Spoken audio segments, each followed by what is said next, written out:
A lot of people today, they don't think about it. They say, oh, they're putting a man on the moon. Or, oh, they're sending up another space shuttle. But you see, they don't realize that in the early days of the space program, NASA was whites only. This was, when was it? 1957, 58. It was a different time, you understand. See, in 1957, if you were black and if you were an astronaut, you were out of work.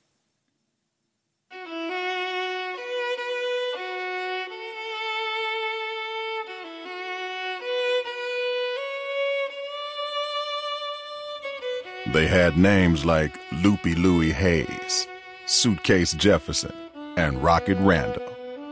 What they lacked in technical know-how, they more than made up for in courage and zeal. The courageous heroes of the old Negro space program.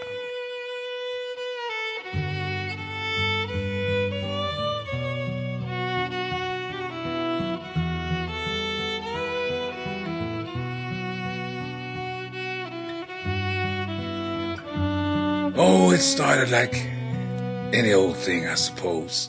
It started over a girl.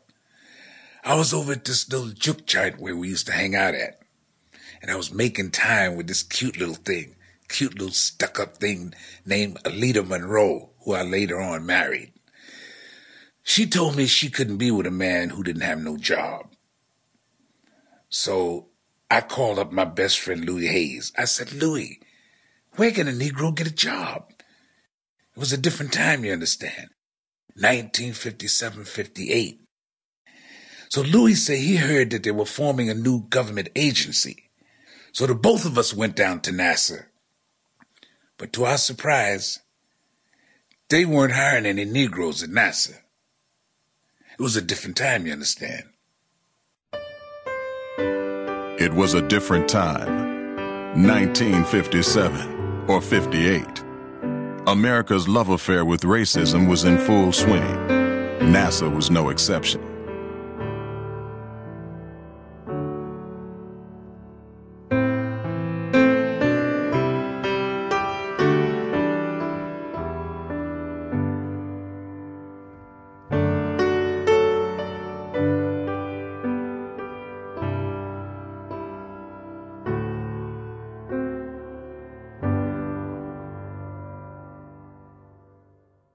What we see recurring or reoccurring, if I may, in this story or tale, if you will, is the insistence or the assertion on the part of NASA that it never happened, which I think is a very roundabout way of denying or negating something, if that is indeed your intention or your intent.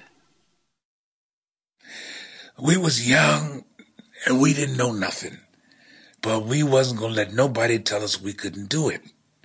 So we put together our own gig, got ourselves some uniforms, and I told Alita Monroe that I was working for NASA, the Negro American Space Society of Astronauts. Got laid that very night. The uniforms were stitched by hand. The rockets, cobbled together from NASA's discards.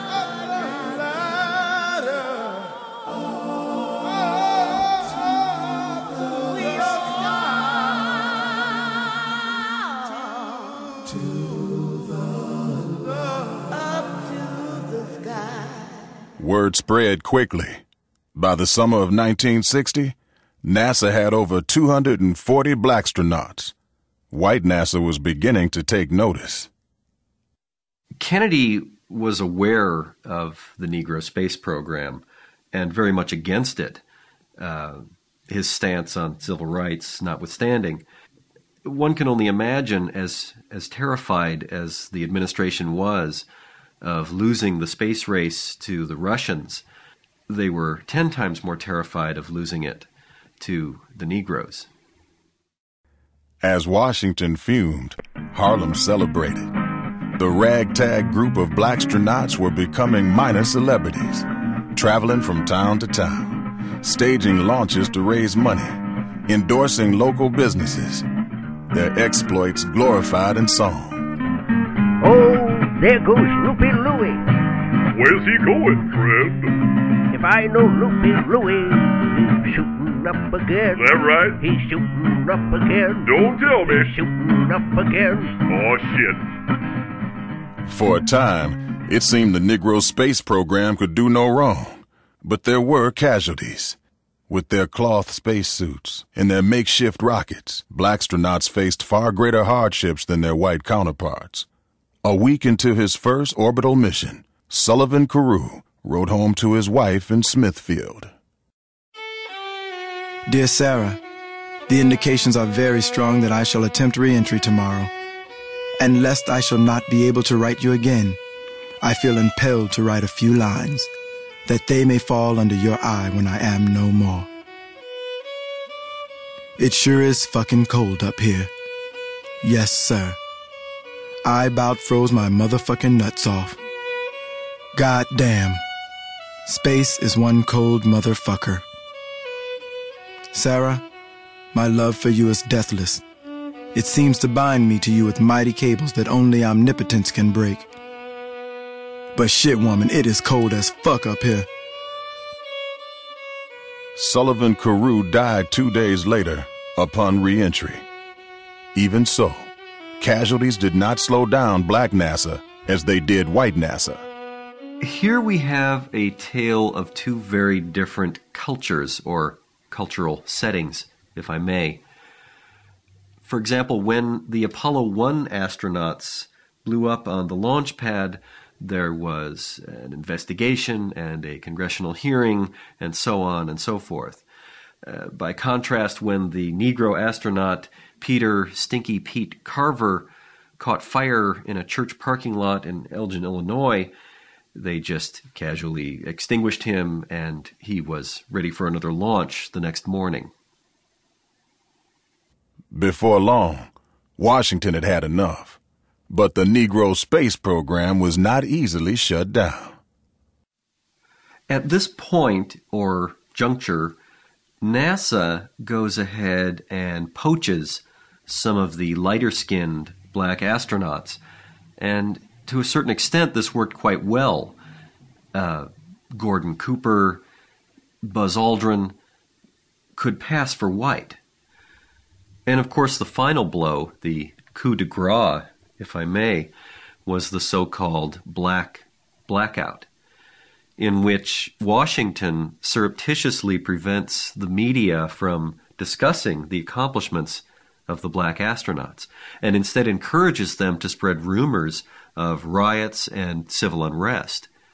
In fact, much of the news we read in those days was all part of a well-orchestrated diversion or misdirection, if you will. The lesson here, I think, is that people believe what they want to believe. The final blow to the Negro space program came ironically at its finest hour, September 31st, 1966, a full 3 years before Neil Armstrong. Jefferson and Hayes land their modified Cadillac Coupe de Ville just east of the Sea of Tranquility. But because of the blackout, the accomplishment is completely buried by the mainstream media.